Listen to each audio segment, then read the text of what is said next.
You know that moment when your phone buzzes and you already know who it is before you look. Not because you check the name, because your body reacts first. Your shoulders soften or tighten. Just a little. Your breathing changes without asking you. Your thumb pauses as if it is waiting for permission. Most of the time you do not question it. You just move on, answering or ignoring, without naming what just happened inside you. The moment disappears as quickly as it arrived. It feels normal, unremarkable, like something that has always been there, quietly doing its job. I started noticing how often that quiet reaction shows up in my day. Not just with messages, but with places, routines, even people I have known for years. It happens so fast that it almost feels like background noise. There is a sense of relief that comes from predictability, even when the thing itself is not especially pleasant. A familiar emotional weight can feel lighter than an unfamiliar one. At least you know where it sits.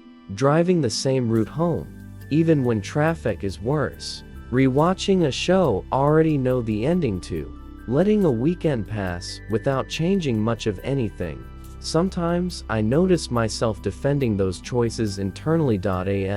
If repetition needs justification. If sameness is something to explain away. At first, it feels like laziness, or habit, or just being tired in a way that feels earned.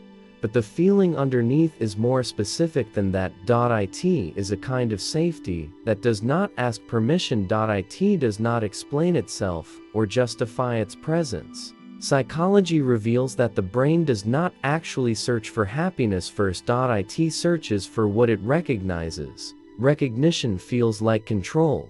Even when it is only an illusion, that recognition carries a subtle promise that nothing unexpected will happen. And nothing unexpected means nothing needs to be processed. No recalibration. No emotional effort beyond what is already known. I catch myself assuming that familiar means good, or at least acceptable, and unfamiliar means risky, even when nothing bad has happened yet. That assumption slips into decision-making quietly. You choose the same grocery store, the same tone of voice, the same emotional distance. Not because it feels right, but because it feels known. Sometimes I wonder if comfort is even the right word, because comfort suggests warmth. What this feels like is more like stability, a predictable emotional temperature. Nothing spikes too high, nothing drops too low. Everything stays within a range the body already understands. There is a strange calm in knowing exactly how disappointed you will be, or exactly how bored. At least you can prepare for it without thinking. I notice this most clearly in adult life, where the stakes are higher and the risks feel more personal.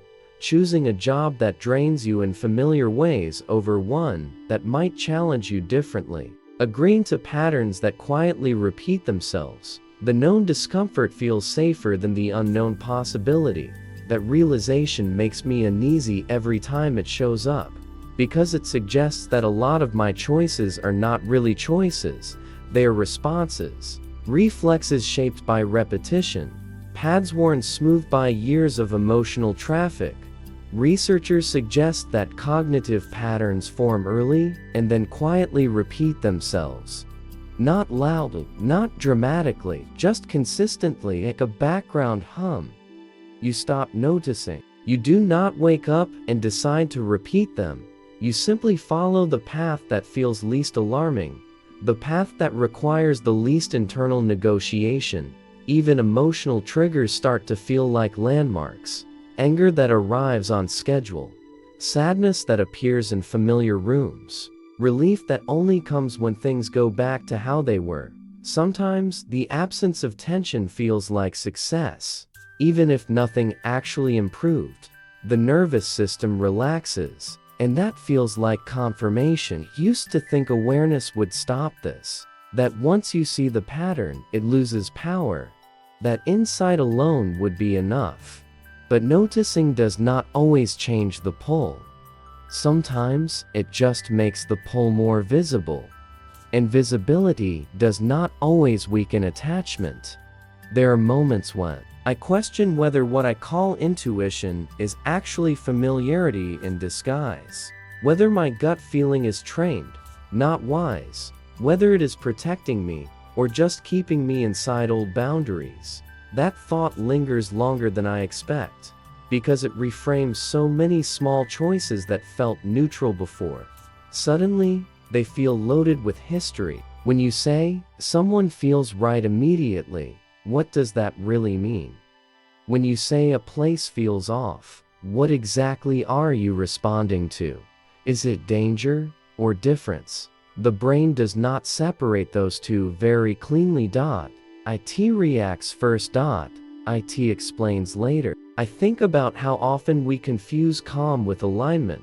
How quickly we settle into situations that do not ask much of us emotionally. There is relief in not having to adjust yourself. Familiar environments do not require vigilance. You know where the emotional edges are.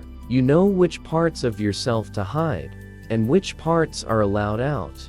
Human behavior tends to repeat what once kept us stable, even if it no longer serves us, even if the context has quietly shifted while we were not looking. That stability can come from places we rarely question. Family dynamics, early friendships, the emotional tone of childhood rooms. We learned to read before we could speak. Psychology reveals that the nervous system learns before language does. It memorizes patterns of safety without labeling them. Later, we mistake those patterns for preference or personality. I catch myself defending choices that feel familiar, not because they are good, but because they feel like me. If familiarity has fused with identity. If leaving it would mean losing myself. There is a quiet loyalty to what we recognize. Leaving it can feel like a betrayal, even when nothing external is stopping us, even when no one is asking us to stay. Sometimes, the discomfort of something new is interpreted as a warning. Your chest tightens, your thoughts speed up. You assume that means do not go there, but the body reacts the same way to novelty and threat. It does not pause to check the difference. It only knows that something is unfamiliar and therefore demanding. That realization unsettled me more than I expected, because it means fear is not always pointing at danger. Sometimes it is pointing at change, or growth, or simply uncertainty. Decision-making becomes less about logic and more about emotional memory. What felt survivable before gets chosen again. What feels unfamiliar gets postponed without being rejected outright. I notice this in conversations where silence stretches just a little too long. In moments where saying something honest would shift the dynamic. The old version of the interaction feels safer than whatever might come next. There are days when I can predict my own reactions before they happen. The annoyance, the withdrawal, the quiet acceptance. It feels automatic, almost scripted. That predictability feels efficient, but it also feels limiting in a way that is hard to articulate, like living inside a well-rehearsed response.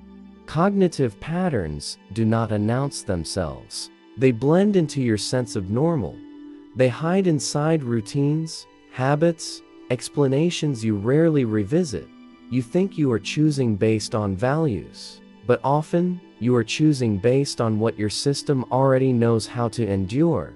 Endurance gets mistaken for compatibility. There is a quiet sadness in realizing how much of life is shaped this way, because it is tragic, but because it is subtle enough to go unnoticed for years. Nothing is obviously wrong, and yet something feels slightly constrained, like a room you have learned to move around in without standing up fully. I hesitate even saying that, because part of me resists the idea. The familiar has protected me before. It has kept me functioning when things were unstable. Questioning it feels ungrateful, or risky. If safety itself might be offended, and yet, Once you see how safety and familiarity intertwine, it is hard to unsee. You start noticing the moments where relief comes not from joy, but from recognition, from knowing exactly what will happen next. The brain associates known outcomes with control, even if those outcomes are not ideal. Predictability feels like agency, even when it is passive. That association quietly shapes your life. The relationships you stay in, the opportunities you hesitate around, the versions of yourself you keep returning to without realizing it. And no one tells you this directly. It just unfolds over time, reinforced by repetition, choice by choice, reaction by reaction. I find myself watching my own responses more carefully now, not trying to change them, just noticing what they move toward automatically. There is something humbling about realizing how much of you is trying to stay safe. Not in dramatic ways, but in quiet, almost invisible ones that feel like common sense. And once you notice that, a different question starts hovering nearby. Not asking what you want, but asking what your brain already trusts.